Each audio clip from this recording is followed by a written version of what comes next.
Mi nombre es Iván Muñoz, soy el coordinador del Comité Bolivariano de Solidaridad con Venezuela y estamos realizando esta actividad solidaria con el pueblo hermano con el objeto de poder representar un rechazo muy categórico a la agresión que está sufriendo el pueblo y el gobierno venezolano de parte del imperialismo y de la derecha internacional. Buenas tardes, compañeros, compañeras, camaradas, todos que nos han aceptado la invitación para reunirnos y manifestarles en grandes trazos, tratar de explicar eso que en la gran prensa o cierta prensa no explica, no dice, oculta, desinforma y transforma también. Agradecerle a los organizadores, a todos ustedes, a las organizaciones sociales, políticas, culturales. Gracias, compañero Torrealba, por esa magnífica muestra de la música latinoamericana, de la música andina. Muchas gracias. Agradecerle también al compañero embajador Víctor Valles, embajador de El Salvador, a la compañera cónsul de nuestra hermana y querida República de Cuba, a todos, absolutamente a todos, porque encontrarnos para tratar de interpretar esta situación crítica, yo diría que incluso hasta muy riesgosa, pero que nosotros no vamos a soltar mano de lo que creemos que son nuestras convicciones, afincados en nuestras propias particularidades históricas y culturales y políticas que nos obligan a seguir el camino que señala el comandante Chávez, y que por lo que estamos viendo y por la reacción del mismo pueblo venezolano, como acabamos de ver, pareciera que ya ese gran propósito o ese gran objetivo que se fijó el comandante Chávez fue de llevar la revolución hasta un punto de irreversibilidad. Y parece que eso lo ha interpretado bien el pueblo venezolano. Por supuesto que lo está entendiendo también Trump y su trompada, pero bueno, somos latinoamericanos y como tales somos, frente al poderío del imperio y los factores fácticos internacionales, somos irreversibles en ese sentido. Para entender la situación en Venezuela, primero hay un elemento fundamental, que es como entender también a Latinoamérica y es entender a buena parte del mundo. En todo análisis, en todo estudio, en todo adentramiento estructural para interpretar realidades en este mundo de hoy, no puede quedar por fuera los Estados Unidos. Quien trata de interpretar esta real situación, este capitalismo tan descabellante, este capitalismo cruel, asesino, empobrecedor, cruel, sin interpretar los Estados Unidos o sin entender la participación en Estados Unidos de este proceso que se inicia después de la culminación de la Segunda Guerra, estaría mintiéndose a sí mismo y estaría mintiendo, tal como hace la gran prensa corporativa mundial. Lo otro que hay que entender es que cuando se dice imperio no se dice solamente Estados Unidos. No, las potencias occidentales especialmente, nosotros siempre yo las clasifico en, primero la punta del iceberg o la Roma del imperialismo mundial, que es Estados Unidos.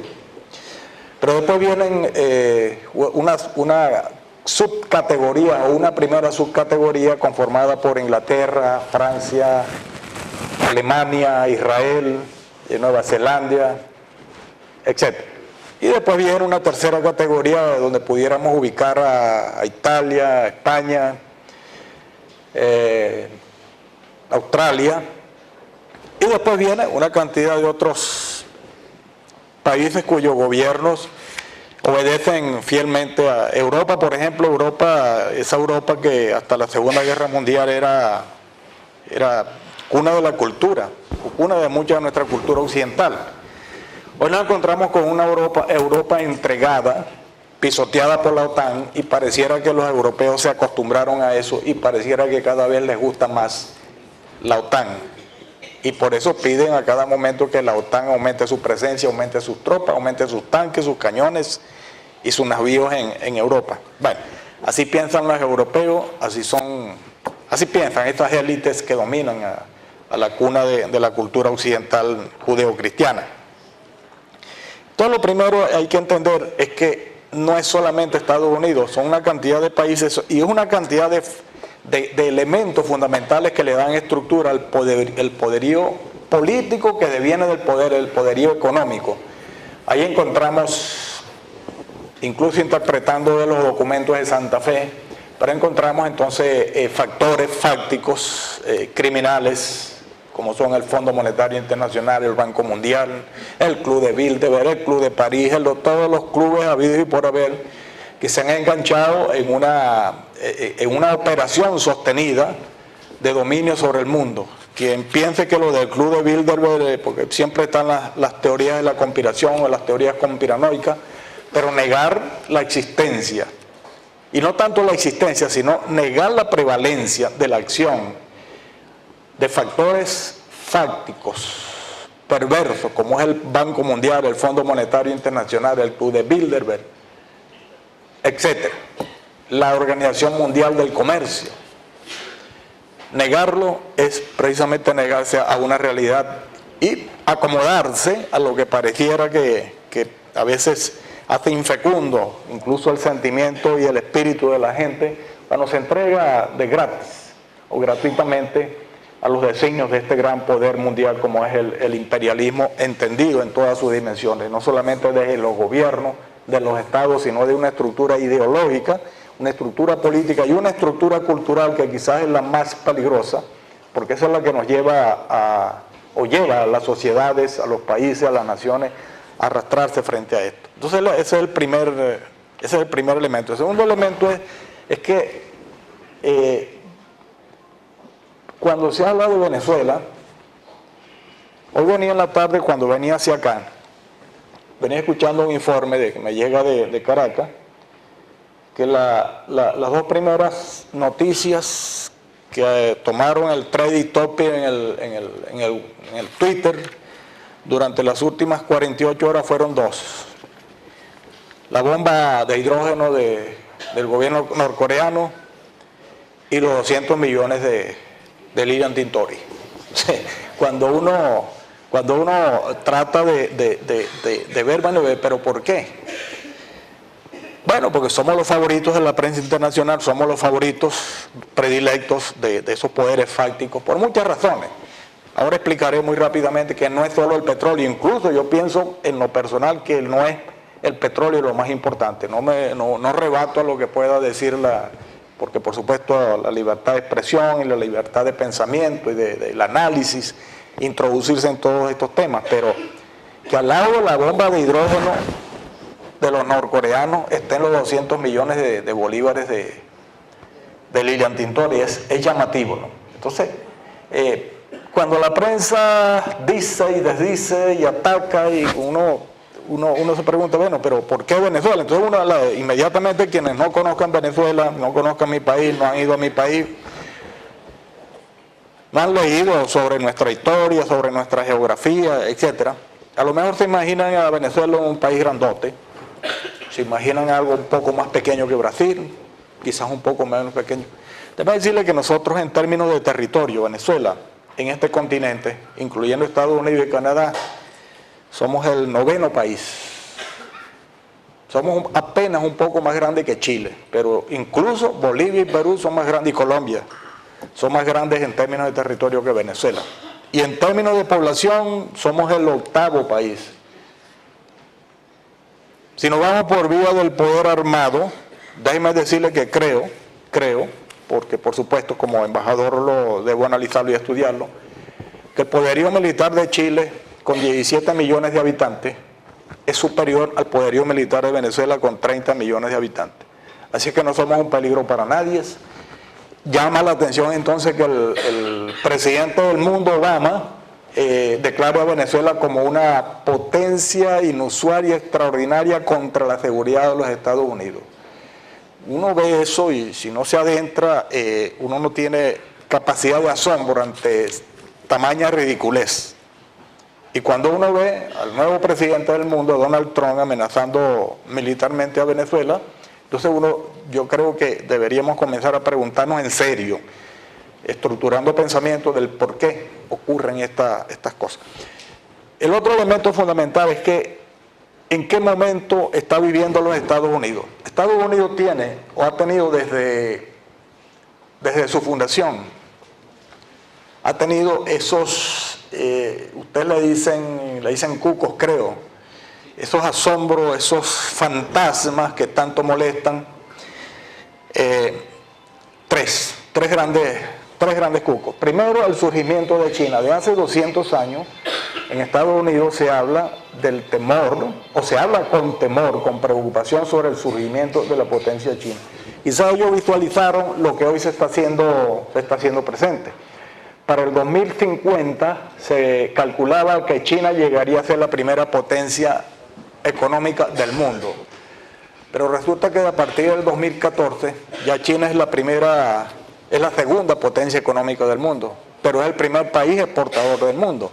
De manera que ese susto, ese fantasma de los Estados Unidos comienza a perder vapor y a convertirse en un elemento de carne y hueso. El segundo gran temor de los Estados Unidos es que ustedes saben que cada vez que un chileno transa financieramente con un dólar, 0.06 dólares se quedan en los Estados Unidos. Ellos no ponen y hacen absolutamente nada. Lo que hacen es producir una mercancía primaria, que se llama dólar, que la exportan a todo el mundo y prácticamente han obligado, después de la Segunda Guerra Mundial, después que Nixon acabó con el patrón oro, han obligado a todo el mundo prácticamente a transar con el dólar. Y uno de los grandes soportes de la economía norteamericana es precisamente las transacciones con dólares fuera de los Estados Unidos. No hay estudios serios que digan, pero al parecer las ganancias obtenidas por el dólar fuera de las fronteras de Estados Unidos es superior a las ganancias obtenidas por el dólar dentro de las fronteras norteamericanas. Esa hegemonía del dólar comienza a hacer agua. El acuerdo de Shanghái, los BRIC están fundando grandes bancos. Solamente el banco BRIC tiene 100.000 millones de dólares para préstamos para múltiples ocupaciones o múltiples desarrollos en el mundo entero. De manera que el dólar comienza a perder esa hegemonía. Y el tercer gran elemento al que temen los Estados Unidos es la unidad latinoamericana. 200 años han transcurrido, casi 200 años han transcurrido, o van a transcurrir 200 años de la convocatoria del Congreso Anfitriónico de Panamá, hecho por nuestros libertadores, saboteado por los Estados Unidos. Lamentablemente se atravesó también Santander y sin autorización del Congreso de la Gran Colombia invitó a los Estados Unidos a que sabotearan y efectivamente sabotearon el Congreso Anfitriónico. De manera que, y ahora estamos viendo la geopolítica que se ha movido no solamente desde el plano de las ocupaciones territoriales con elementos de proyección, de influencia de un país sobre otro, sana influencia por supuesto, que se rompe por supuesto en la Segunda Guerra Mundial con las teorías de Schopenhauer, que fue lo que dio origen a la Segunda Guerra Mundial o a la aparición del nazismo. Hoy en día la geopolítica se ha transmutado y tiene muchas variantes, muchas caras, muchas facetas. Hoy tenemos la geopolítica del terror. El terrorismo es una geopolítica.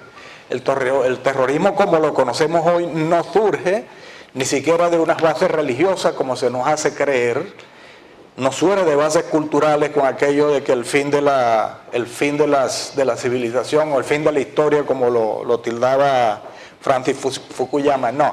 El terrorismo nace como una concepción de lucha política por parte de las grandes potencias occidentales. Estados Unidos a la cabeza, pero Francia, Inglaterra, Israel y Alemania por delante también empujando la carreta del terrorismo. ¿Quién tiene duda del origen hoy de los talibanes o del Estado Islámico, del Daesh, de todas estas corrientes terroristas que azotan al mundo? La geopolítica de las drogas. la geopolítica de las comunicaciones, la geopolítica la geopolítica del periodismo prestado a los grandes factores.